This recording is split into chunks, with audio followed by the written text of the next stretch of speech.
Let's break it down with Hand of the Week.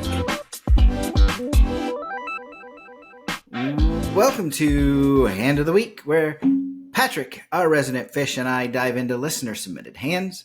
Each week, we tackle everything from questionable bluffs to hero calls and the hands that make you scratch your head. Whether you're looking for strategy tips or just want to see if you played it any better, we've got you covered. Patrick, how's it going? Hand of the week, man. I'm good. We're back. We got through the first little bit of the week where we were slipping and sliding all over the place. I got to tell you. Still a lot of ice out there. It is cold as hell, and you know what? It's time to play a little Hand of the Week, so I'm good with that. Yeah. So this one actually is sent in by Ian Maldonado, and Ian is playing 1-2. He says, in the evening, it's the Tuesday before Thanksgiving, sometime around midnight. I love the detail. Oh, yeah.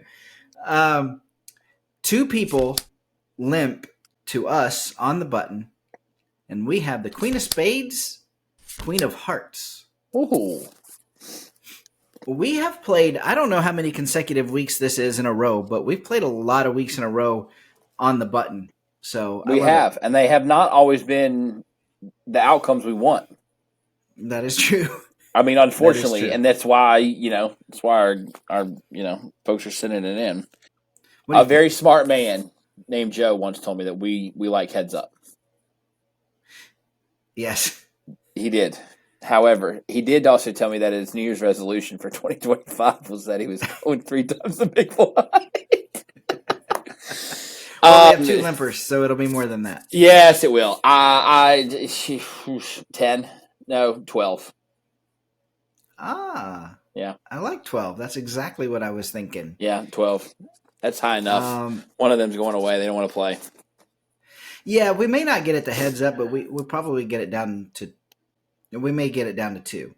Ian says, I choose to ISO to $15. Okay. So he went a little bit higher, which is fine. Great thought, yeah. I think he was wanting to get rid of everybody but one probably. The small blind calls and both limpers come along, which is not great news. That's not great news. That is actually the opposite of what we were looking to do. All right. He says the small blind is somewhat of a nondescript bad reg. Wow, you're going to have to translate that one for the novices out there. Say that again. All right. A nondescript bad reg. So he plays there quite often. Okay. But he says he's not very good, and he's nondescript. Like he doesn't. He's probably a 35-year-old white male. he's your original Quaker Oats oatmeal. Yes. All right. I got a description now. All right. And he says I've been playing with him for several hours, but haven't seen any significant showdowns. He's been playing fairly loose and very passive pre-flop, and has been cold calling my raises all night. And he plays to our immediate left.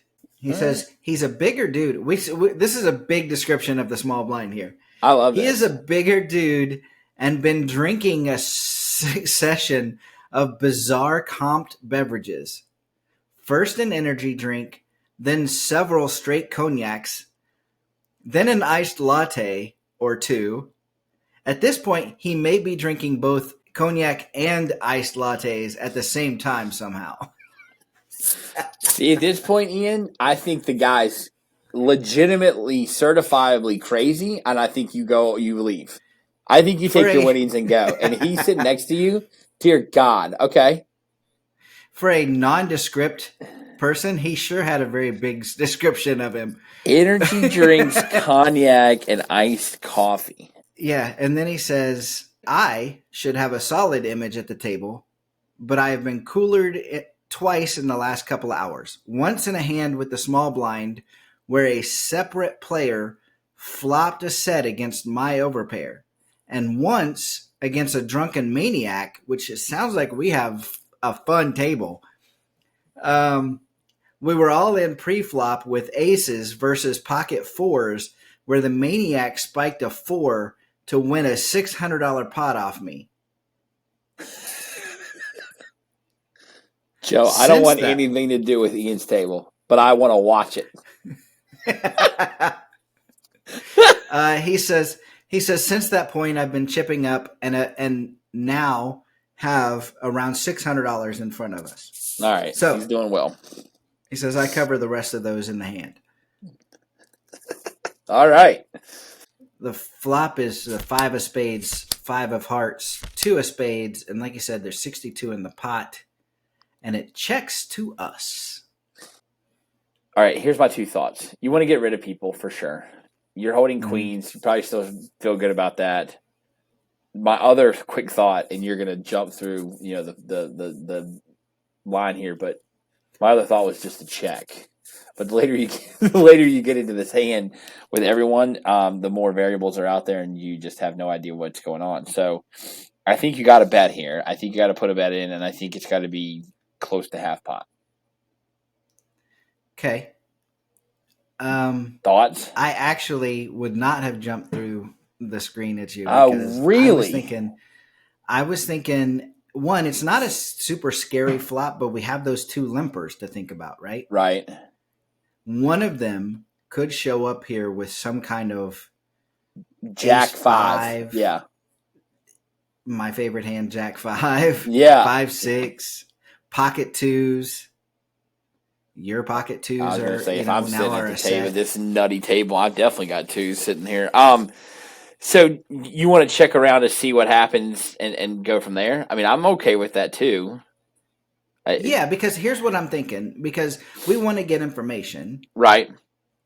And if we put money out there, then if they have ace 5 or pocket 2s, something like that, they're just going to call us. Right. So what information are we getting?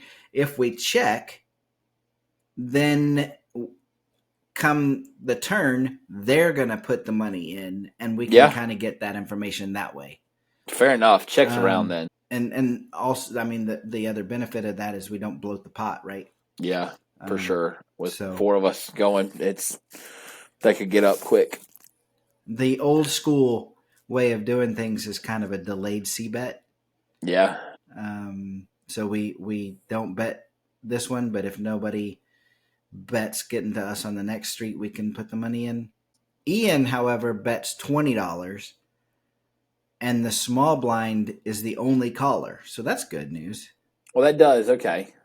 The small blind, he says, has about 350-ish behind after making the call. Okay. I will say this. I know you and I both said we wanted to check on the flop. Yeah. Right? But if you're going to bet, I think I would want to bet bigger than $20. Yeah. If I was going to put anything in, it was going to be closer to half pot. Like I had 35 in my head. Yeah, I think somewhere in that range is a little bit better. I just feel like if we bet bigger, we can kind of narrow some of those ranges down. Betting as low as we did, I feel like we're encouraging them to come along with a little bit wider range, and odds are they'll probably check to us. Yeah. On the turn. No, I'm not a big fan of that sizing, but works out. We still it does. Just have the one player. And the turn is the 4 of hearts with $102 in the pot. So the board is 5 of spades, 5 of hearts, 2 of spades, 4 of hearts. So now there's straight draw and 2 flush draws out there. Yep. And we're just sitting here with queens. Yeah. Playing Ian's hand, I check. Yeah. I think that if we were to bet here, we'd probably bet something like $50 or whatever. Yeah. And then if they check raise us, then we're playing for stacks on the river, basically. Yeah. And I don't love that. Yeah. I don't love that at all. So, yeah, I think a check is fine. Ian bets $75. Ian says the small blind appears to have a painful decision, but he calls after some time. So now there's $252 in the pot. The river is the 9 of spades. Don't love that. So what do we got? 5 of spades, 5 of hearts, 2 of spades, 4 of hearts, 9 of spades. And the small blind takes a lot of time, appears to consider his options before he jams the rest of his stack. About $260-ish. Now he's got a big asterisk here and says important information. I love it. He says, after jamming, the villain immediately wheels back in his chair from the 1 seat and turns to face me in the 9 seat. So the dealer's in between us. So he backs up so he can see us, right? He says he's not staring me down, but just opening his body up to me. I start to engage him in table talk, and he responds. I ask, you have pocket 9s? And he says, pocket 9s aren't the only thing out there. I say, oh, so you have a flush. You turned a straight draw or a flush draw and got there? He doesn't respond immediately and then says, well, I am all in, and turns back towards the table. I take a little longer, and he says, I'll show you either way. Oh, in that case, I'm done. You're done? Yes, I'm not calling that. You're going the opposite, but I'm not calling that. Why? Because this is interesting to me. All right, why? So I thought before this that the way that Ian's hand was played, that I put him on a bigger pocket pair, aces or kings, first and foremost. Not necessarily aces, but that's one of the options. And or you flopped you had ace 5, jack 5, king 5, something like that. So I had us beat pretty much the whole time. So in this case, I'm not. And that speech didn't change your mind? It made me open my eyes a little bit, maybe. But Mr. Energy Drink, Ice Latte, Cognac. Let me see if I think I know where you're thinking. You ready? You're thinking that he's totally bluffing. He missed whatever he was going for, and you're gonna throw it right down his throat. I mean, there's two things that work in my mind, right? Okay. One, the old adage of act strong means you're weak. Yeah. Act weak means you're strong, kind of thing. Yeah. Now there are a lot of people that counter that, right? Yeah. The other side to that is, if he wouldn't have said a thing, I probably would have thrown my cards away. But he said the one thing that really makes me think he's weak, which is, which part of that? I'll show you either way. Ah, okay. All right. So he's taking away that whole you got to pay to see it thing. He wants me to throw it away because he's given me that option. Look here, I'm going to do you a favor. I'll show you no matter what. It's different if I ask, hey, will you show it if I fold? And they say yes. He just offered it up. He just offered that up without me even saying a word. It's like in golf when you've got two guys that have putts that are pretty much the equal length. The first guy to say, okay, good, like both of us pick it up, he's losing. He's weak. Yeah. Okay. All right. So you're big old smile on your face, and you're calling the guy. Yeah, I think now. Granted, here's the thing: he may think that he is weaker than he is. He may have two pair, and we're screwed anyway. Yeah. But I really think that we're.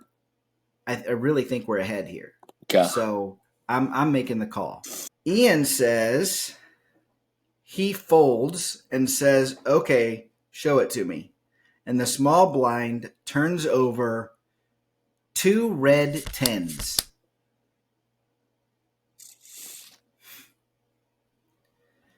Another person at the table says, wow, I guess you had that beat, right?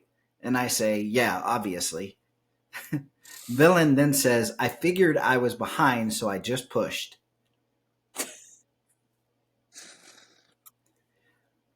So he says, Ouch. Ian says, reflecting on the hand afterwards. I believe I have seen a version of this play twice in the last month or so.